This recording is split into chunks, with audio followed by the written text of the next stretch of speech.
usingizi, hata ndiye aliamka ananiamsha, wewe amka, unaenda kuhubiria watu kule Kirinyaga. Na nimefika, na marafiki wangu wengine wanaenda kufika saa hii, wachungaji. I hope they'll be here in few minutes. Lakini wakuje wasikuje, Roho Mtakatifu amefika. Amen. Amefika mbele yangu. Haleluya. Sasa ukianza kutabiri utafanyaje? Ukiona mtu anaombewa akitengeneza skati ati akianguka, anatengeneza hivi, hakuna kitu amepokea. Hii ni maneno. Mtu ambaye amepokea nguvu ya Mungu anakumbuka kama na skati kweli, ama ako na turuza. Hata mwingine niliona anaombewa hapa, anaita ashas.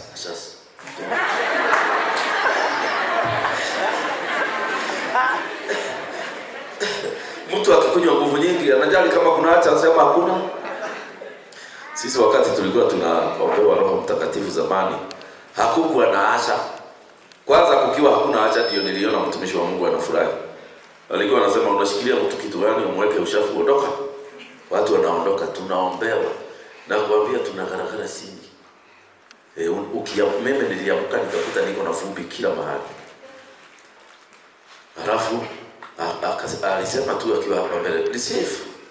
Mimi nikiwa kule nyuma nikasikia vizuri, nikasikia kama nimeshukuliwa hewani, nikasikia ninaongea vizuri, nikasikia mambo imekuwa mazuri.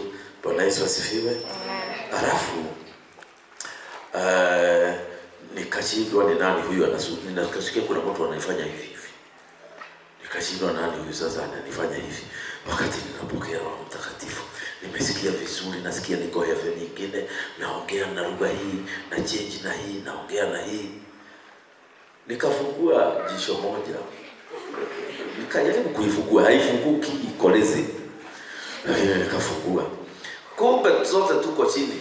Na hii kitu nasikia hapa ni kiatu ya mama ya raba ya pande ya chini. Ndio inanifanya hivi, ni kiatu pande ya chini. Nikajaribu kukiondokea, nikashindwa, nikasema shauri yake. Mimi nikaendelea kuomba. Na ndio niko hapa leo. Usiaibike kupokea Roho Mtakatifu. Ukiaibika kupokea Roho Mtakatifu, kuna watu hawataaibika. Na Yesu alisema, if you are ashamed of me on earth, I shall also be ashamed of you in. So kupokea Roho hivi, unapokea hivi. Naye Yesu ukifika mbinguni atafanya hivi, hata sikujui ulifanya hivi duniani. So ambia jirani, jitayarishe kupokea Roho. Na kile kitatokea kitokee. Mwambie hata kama utagaragara hapa chini, it's okay. Bora iwe ni Roho anakupeleka. Bwana Yesu asifiwe. So ninashukuru Bwana kwa sababu ya watu wale wote wamehudumu hapa mbele yangu. Ninajua kuna watu wengi na wamefanya kazi nzuri. Ninasikia mmefunguka sana spiritually, kwa hivyo lazima kuna wahubiri hawakucheza na nyinyi. Unajua kuna wahubiri wanacheza. Wanakuambia ukiona mambo imeharibika unaweza kudanganya, God understands. Our God understands. Wewe wachana na hao. Fuata wale wanakuambia ukidanganya umemaliza kila kitu. Hawa ndio wanakupeleka heaven. So nitakubaini mambo mawili asubuhi ya leo. One,